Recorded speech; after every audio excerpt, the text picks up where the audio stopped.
Have you had an encounter with the king of the forest and you'd like to hear it narrated on this channel? Well, if so, send me an email with all the details. You can email me at contact@buckeyebigfoot.com. Hi there, everyone. Now listen up. We've got a long ride into Sasquatch Valley tonight, so let's get straight to it. Grab your snackage, get in the saddle. The horses are out there waiting for us. And, well, you know, the Sasquatches are too. Let's go.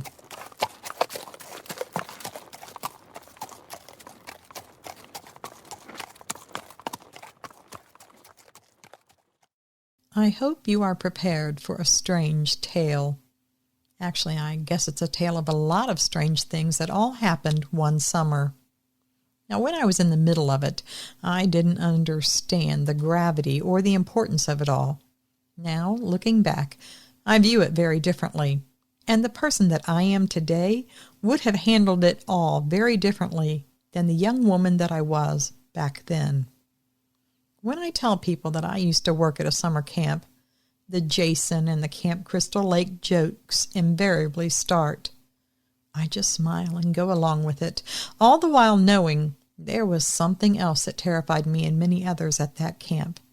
I'm not supposed to really be talking about it, not even now. In 2010, I was working food service at a beautiful camp and conference-type center in the panhandle of Idaho. That's as close as I can go to putting a pin on the map for you, because the owners are very aggressive against anyone defaming their business, as they call it. And I personally know of at least one instance where they actually did go legal on someone for saying that they had a Bigfoot around the place. I mean, I get it. Most parents are not going to send their kids to a place that's known to have a Sasquatch stomping around the cabins at night. And most couples wouldn't choose such a squatchy location for their couple's love retreats either. Well, okay, maybe a few might, but probably not enough to keep them flush in business. And those people were very focused on it being a profitable business. And let me assure you, it was very profitable for them. But I do know that this particular camp had at least one Sasquatch hanging around, and I suspect possibly several of them. I saw it myself at least once, and I think I saw it a few other occasions.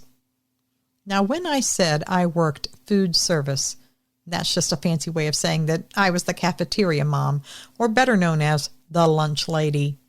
But I served all 3 meals every day, not just lunch. I usually could be found in the main lodge's kitchen or dining room on most days.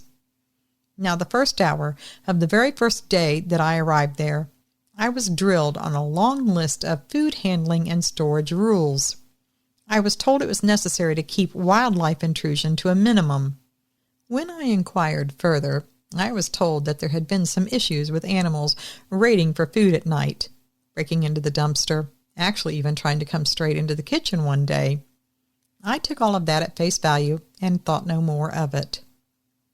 Now, a few days into the job, we awoke to find the padlocked dumpster outside the back door of the lodge's kitchen torn off, and there was garbage strewn all about. Now, I was no expert at this sort of thing, but as we were picking the mess up, I couldn't help but notice that there was a lack of teeth or claw marks in the plastic bags, and there was none in any of the debris either. The debris was also not tightly collected around the dumpster, as I have seen in other instances when an animal raids the garbage. Some of the debris was pretty far flung away from the dumpster.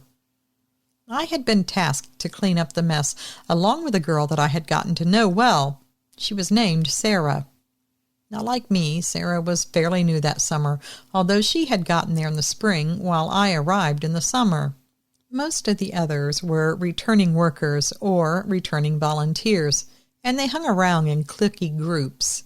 But Sarah, like me, seemed to be on her own, so I quickly struck up a friendship with her.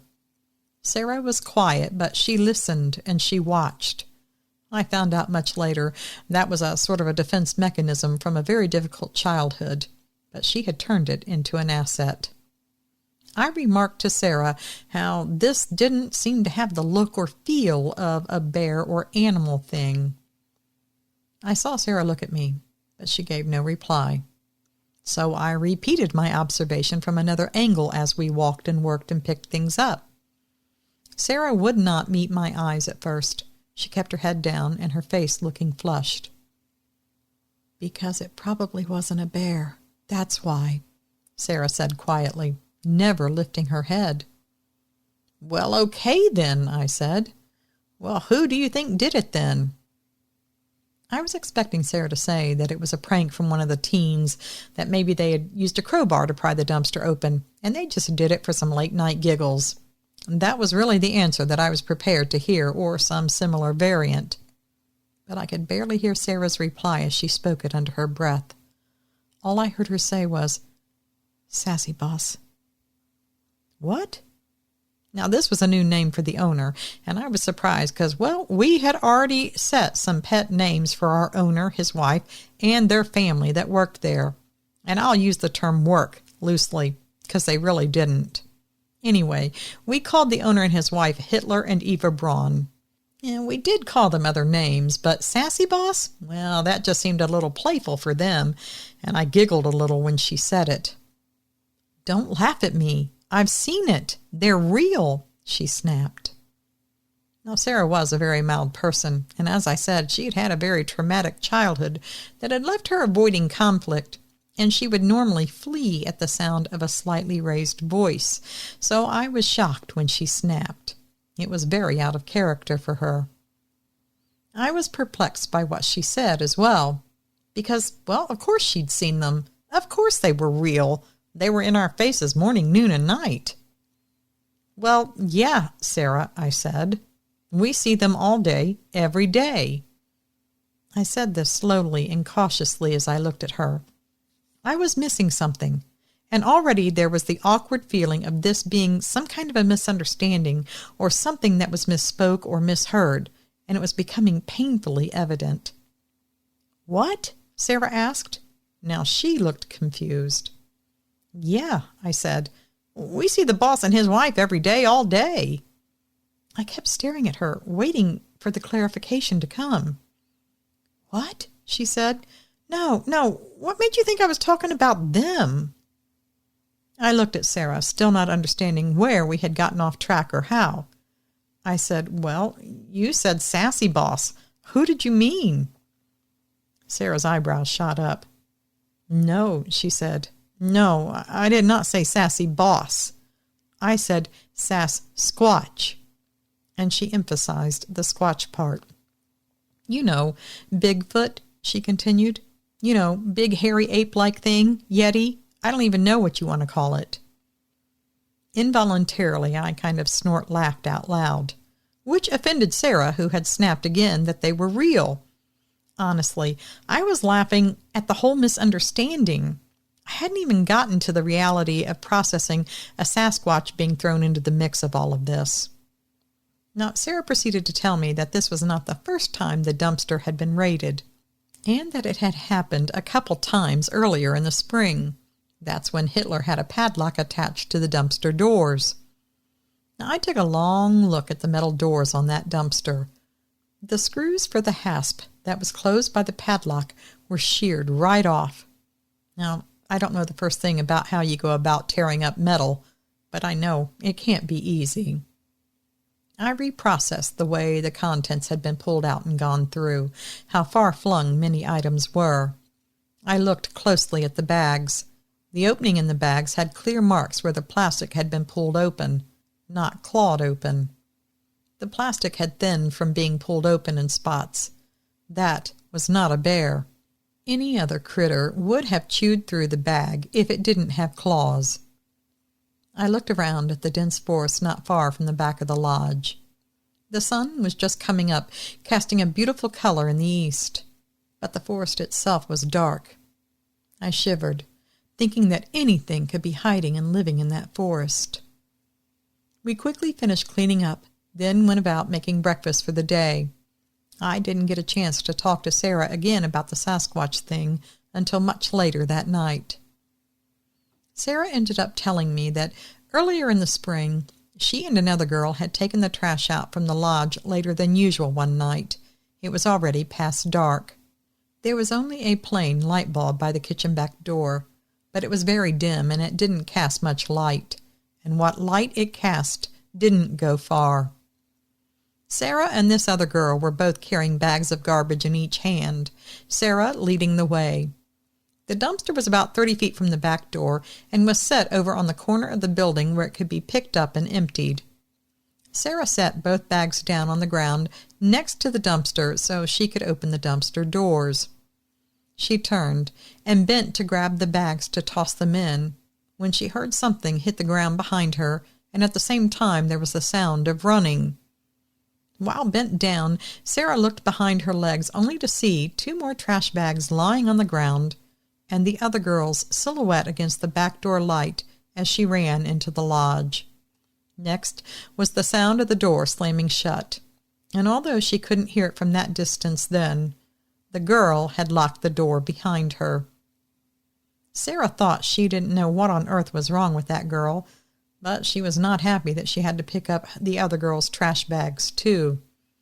Sarah threw her bags in the dumpster, turned and walked the 10 feet back to pick up the 2 bags lying on the ground. Then she turned to walk back to the dumpster, and that's when she saw what she could not see when she stood up next to the dumpster. Even in the weak light from the dim bulb at the back porch, she could make out the outline of a very bulky, hair-covered animal standing at the back and just a little to the side of the dumpster. It was massive, she said. It stood so tall above the dumpster. It was staring at her with dark eyes, and it had a wide, thin-lipped mouth. It stood there still as stone, she said, just staring at her. Her throat closed up and her heart hit her sneakers, she said. She just knew she was about to be mauled by a very large bear. But nothing happened. A few more heartbeats went by, Sarah said, and she tried hard to move, but she couldn't. She kept looking right at it, and it kept looking right at her. Then she was finally able to move, but she was scared to turn her back on it, so she kept walking backwards, backing up. It kept its eyes on her the whole time, no expression on its face. When she got to the back door, that's when she found out that the girl had locked the door. She banged on the door for a few seconds, turning every other second to keep her eye on the dumpster area. The door did not open. In a panic, she broke for a run and went straight around to the front of the lodge, whose doors had not been locked yet, luckily, although they should have been. The 2 girls, taking turns mopping, could only stare at Sarah with wide eyes as she came into the lodge, pulled the doors to, locked them, then ran to hide between the buffet counter and the serving counter behind it. Sarah then said quietly that if she could have, she would have crawled into a stainless steel cabinet very much like the kids in Jurassic Park. Now finally, one of the mopping girls came over and asked Sarah what was wrong. All Sarah could get out was there was a gorilla ape-man thingy out by the dumpster. In the end, they convinced her she must have just seen a bear, which was frightening, but not necessarily unusual in the lower panhandle. Now, Sarah said she had some choice words for the girl who ran and locked her out that night. That girl ended up leaving just a couple days later. She refused to do most of her duties anyway. Anyway, her leaving is how I got hired on there just a couple weeks later. I will take a little time and mention a few of the other things that stuck out, things that happened while I was there, but maybe I didn't actually witness myself.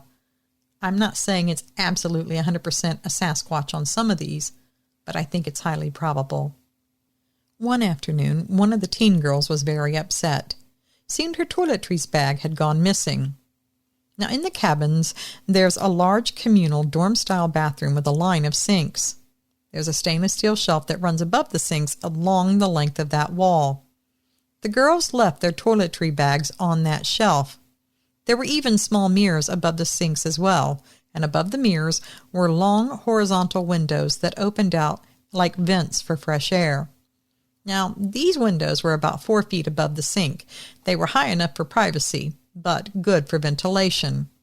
Now, on that day, the windows had been left open as usual. When they returned, they found that something had pushed the screen in from the outside. right above where this girl's toiletry bag was usually kept. A few of the other bags on that shelf had been knocked down into the sink and onto the floor, but hers was missing. Now, by the time that we were deducing that something had stood outside somehow and come in and taken the bag, well, Eva Braun herself was already outside the cabin scuffling around with a long branch. If there had been tracks out there, and I bet there were, she was very busy covering them.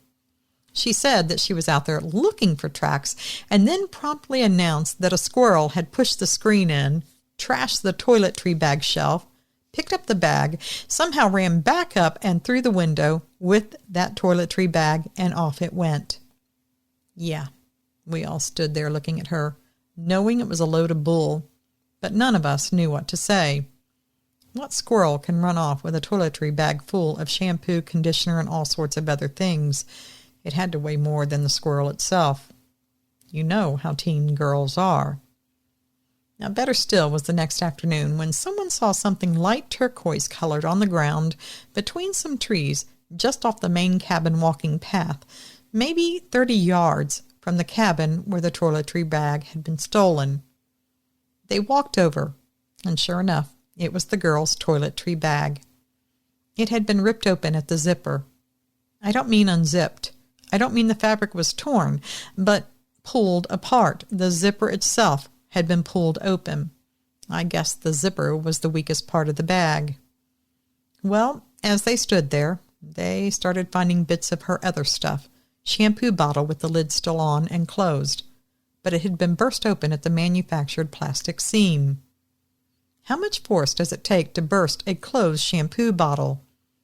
I don't know, but I don't think any of the kids or adults there could have done it. She also had one of those body sprays that smells like vanilla. We know because we smelled it before we found it.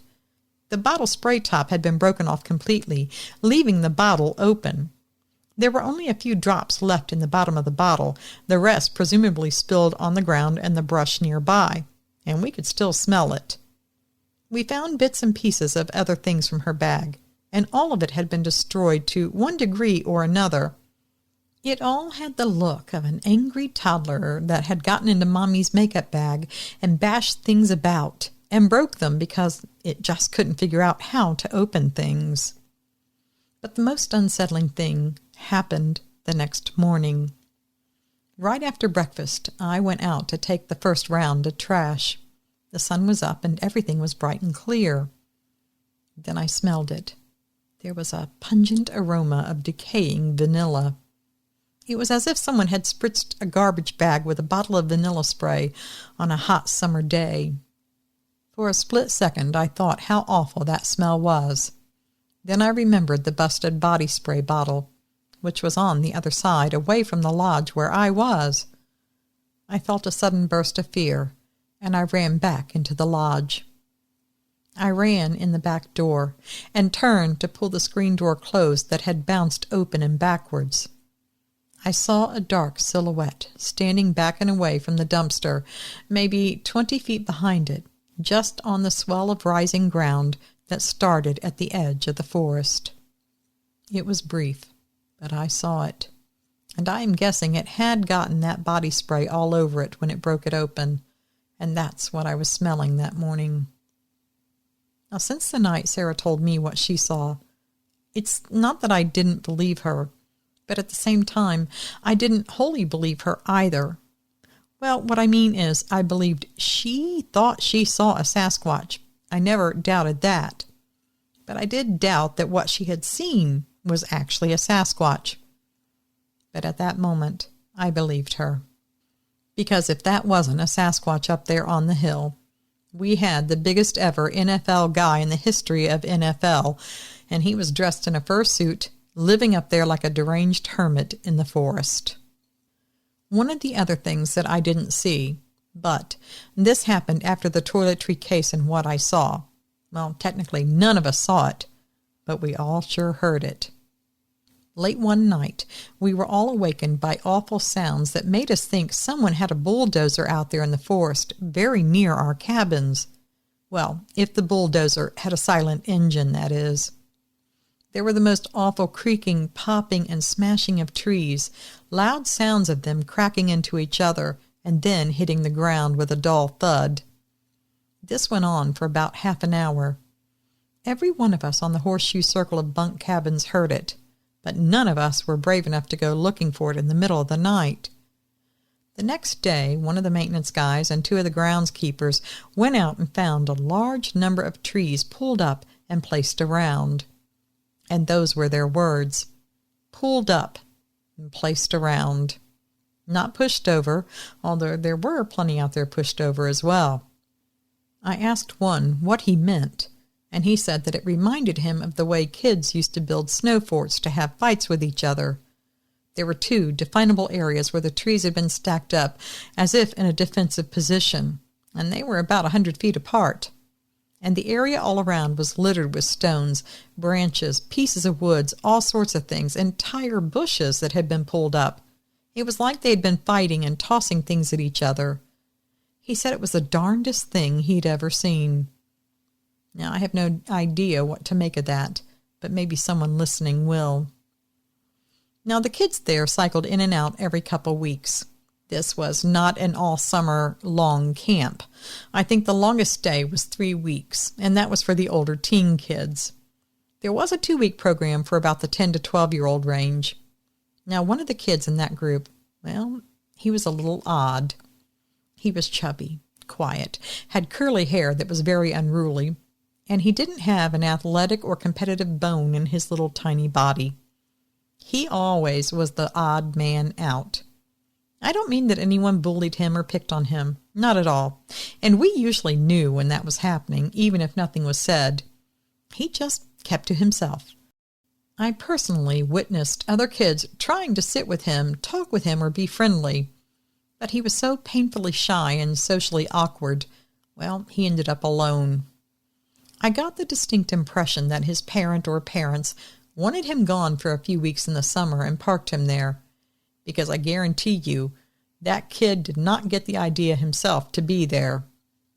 I'll call him Charlie. I did get to know Charlie a little bit. Like I said, he was quiet, and he was very polite and respectful, and he hung at the serving line like a baby bird, hoping for a few extra spoonfuls of his favorite types of food, which, although we weren't supposed to, we all gave him when the Hitlers went around looking. I'll say most of the kids there, they really didn't need us beyond whatever our basic function was. But there were always a few in every cycle group that needed a little something else, and Charlie was one of those. I don't mean the food, just that he needed a little extra kindness. That's the word I want, kindness. Now, Charlie would also do anything and everything he could to skip out on certain activities that required a lot of physical exertion. Like I said, athletics and even mild competitions were not his thing. One day, Charlie tore his shin and knee up very badly on some rocks, and so he was allowed to walk back down to the main lodge to get some Band-Aids.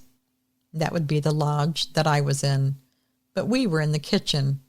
There was no one at that time in the lodge office. We suddenly heard poor little Charlie tearing into the lodge, screaming and begging for help and crying. He was crying so hard we couldn't understand him. Like Sarah the night that she had seen her monster out by the dumpster, Charlie had ran and slid under a table, and he couldn't be talked to get out from under it for anything. That kid was shaking so bad he was hiccuping while trying to breathe. I suddenly had an idea that maybe he saw the same dark shape that I had seen. But at the same time, I saw the bloody shin and knee, and I thought maybe he had just had a bad fall. I knelt down and tried to talk to Charlie. I was trying to talk him to come out from under the table, but he was not budging. One of the other girls brought over the first aid kit, and I finally coaxed him out enough to put some Band-Aids on him. In a few minutes, everyone else had gone back to what they were doing, but I gave Sarah a look and told her I'd be in the kitchen in a few. She got my meaning, and then it was just me and Charlie sitting there alone in the empty lodge dining room. I had gotten him an iced tea to drink, and I sat by him as he calmed down. In a few minutes he was calmer, but he still had that frantic look about him, like he was a vulnerable bird about to take flight. After a few minutes, I asked him if he was okay to return to his group, and he shook his head no, and he suddenly started crying and shaking again. I asked him what was wrong.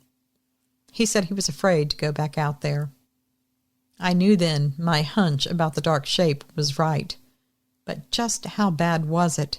Did he only see it, or was that the cause of his bloody knee? Charlie told me that as he was coming down the path toward the main lodge, he had heard someone walking behind him, but he thought that maybe it was a couple of the older kids. It was so loud, and they weren't on the path, but walking through brush. So he thought they were trying to sneak up on him, maybe to scare him.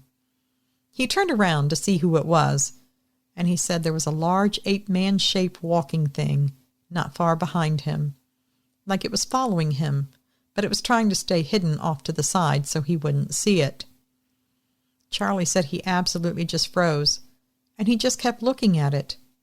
Then it suddenly walked right out on the path, and it was coming right toward him. He was very near the gravel parking area by the main lodge, so in his words, he booked it as fast as he could towards the lodge. But it came right after him. Charlie said he never looked back, and he thinks that the only reason it didn't get to him was because a car pulled into the gravel area just as Charlie got there. Poor little Charlie. The terror in that child's eyes was very real. He cried and begged to please go home. Could he please call his parents to come get him? He pleaded. He cried. Finally, after a while, the Hitlers let him contact one of his parents. I don't know exactly what was said, but all I know is Charlie came out crying even harder. His parent, whichever one it was, told him they were not coming to get him. He needed to stick it out and learn to grow up. It's true when I tell you the hearts of all the girls in the kitchen crew and the maintenance men that were there were broken for poor little Charlie. That child remained utterly terrified the rest of his time there. In an effort to keep things under control and to keep Charlie away from the other kids so the other kids wouldn't tell their parents what was going on, the Hitlers allowed Charlie to skip most of the activities. In their words, he could volunteer around the lodge, as they called it. Most of the time he was with us. He would happily sweep, he would try to mop, he would do dishes, and though he wasn't so good at mopping, he did like to do it. He also could use a vegetable peeler and loved to sit and peel potatoes for hours. He just liked talking, I think. He loved all the attention. But what Charlie outright refused to do was to walk anywhere alone. Now, there were many other incidents where the kids would say they were sure they'd seen a man. Sometimes they said it was a big bear. But what they saw was always in the woods, on the edge of the woods, or in the dark just behind their cabins. I personally kept my own eyes on the woods any time I set foot outside. You get complacent after a while, you know. You think you're in a settled and semi-populated area, that things like a Sasquatch wouldn't be so brazen as to walk right up to the buildings there. But they are, and they do. I know this is the strangest string of weird things. It's not just an encounter, I guess. But that whole summer was just that, a string of strange things. When we tried to talk to the Hitlers about what was going on, they immediately started screaming and doing whatever they needed to do to shut us all up. Let's just say that summer there was a lot of staff that cycled through there quickly. I managed to stay for my full commitment, but I can't lie. I was happy when it was time to go back to school. As far as I know, no child ever went missing or was hurt by the Sasquatch or Sasquatches. I know that they regularly raided the dumpster there, and no padlock stopped them either. You can forget lights, too. They laughed at those or simply broke them. Now, back then, I was a lot younger and very uninformed about the real dangers in the world. I had no idea that so many people went missing all the time. I had no concept of just how large the phenomenon surrounding Bigfoot was, and how sometimes Bigfoot and missing people sometimes overlap. I now wish that I would have pushed the Hitlers harder, but they had a lot of money, and I didn't. I was easily intimidated back then, I guess. Again, I know this is the strangest string of weird things, but it really was how that summer went. There's even more weird things that happened that summer, but most aren't worth writing about. I've told you about the most memorable ones. I never got a closer look at our resident Sasquatch, but more than once, I was certain that it was getting a closer look at me from somewhere deep in that dark forest. But I have to say, what I saw was more than enough for me for my lifetime. Last time I looked up on Google Maps, that camp was still there, and it's still going by the same name. But I don't know if the Hitlers are the ones still running it. But if there's a buck out there to be swindled out of some parents, I know they're still there doing just that. You can call me the Camp Lunch Lady. All right, well, thank you for coming along for tonight's journey with me. I hope you stay safe and healthy until we meet up again for another ride into Sasquatch Valley, which you know is just a few days away. Until then, please always remember, absence of proof is not proof of absence. Thanks for listening.